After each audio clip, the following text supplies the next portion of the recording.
नमस्कार मंडळी. तर आता बरेच दिवस झाले मी ओट्सचा नाश्ताच घेतला नव्हता. 8 दिवस झाले ओट्स बनवले नव्हते. तर आज म्हटलं चला ओट्स बनवूया. एकटीच होती नाश्ता करायला. अनिकेतही नव्हता आणि आधी ती स्कूलला गेली होती, तिला चपाती भाजी दिलेली होती. तर आंघोळ वगैरे झाली आणि ओट्स बनवायला टाकले आणि तोपर्यंत माझं इकडं स्किन केअर करून घेतलं.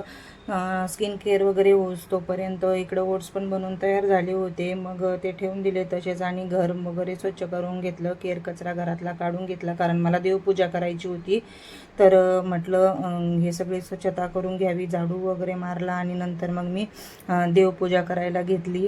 तर देवपूजा वगैरे झाली आणि देवपूजा केल्यानंतरच मी हा नाश्ता वगैरे करत असते. तर देवपूजा झाली माझी छान अशी.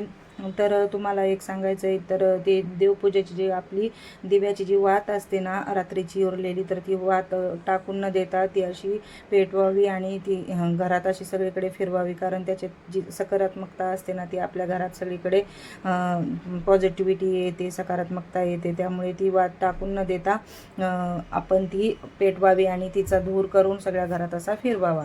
तर त्याच्यानंतर ते झालं आणि नंतर मग मी माझा ओट्सचा नाश्ता घेतला. तर सकाळी फ्लावरची भाजी बनवलेली होती अदितीच्या टिफिनसाठी. तिला आता फ्लावर खूप आवडायला लागले. इवन भेंडीपेक्षा आता फ्लावरची भाजी तिला आवडती. तर तिचं असं मध्येच काही ना काही चेंज होतं. तर तिच्यासाठी होती फ्लावर. तर मग आता मी पनीर आणलेलं होतं. काल डीमार्टला गेली होती तर पनीर घेऊन आलेली होती. तर म्हटलं चला आज पनीरची भुर्जी बनवूया. ॲक्च्युली अगोदर पनीर मसाला बनवायचं होतं विचार, पण काय झालं आम्ही दोघंच खायला, बालेसाहेब आणि मी. आधी तिला नाही आवडत जास्त पनीरची भाजी. तर म्हटलं मग पनीर भुर्जी करूया कारण ती मग जास्त खाण्यात येईल. आणि ग्रेव्ही केली की ती लवकर संपत नाही. अनिकेत पण नाही आहे, ते तो गावाला गेलेला आहे. तर मग म्हटलं भुर्जीच करूया. तर आज मला पनीर खूप असं स्वस्त मिळालं. इवन म्हणजे आपल्याकडे कसं 70-80 किंवा 90 रुपयाला पाव किलो असं पनीर असतं इतर वेळेस.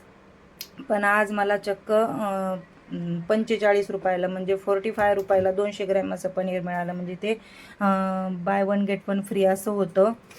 तर बघितलं मी त्याच्यावर डेट वगैरे. मला अगोदर वाटलं की एक्सपायरी डेट वगैरे काही जवळ वगैरे आलेली आहे म्हणून असेल कदाचित. पण त्याच्यावर डेट बघितली तर डेटही खूप होती, 17/2 होतं ते त्याची डेट, एक्सपायरी डेट. तर मग असं 400 ग्रॅम पनीर आणलं आणि त्याची छान अशी पनीरची भुर्जी बनवली आज. आणि मस्त चपाती आणि पनीरची भुर्जी असं मस्त दुपारचं जेवण गरमागरम असं एन्जॉय केलं. आणि हा स्वयंपाक मी आधी तिला स्कूलमधून घेऊन आल्यानंतर केला, गरमागरम केला आणि खायला घेतला.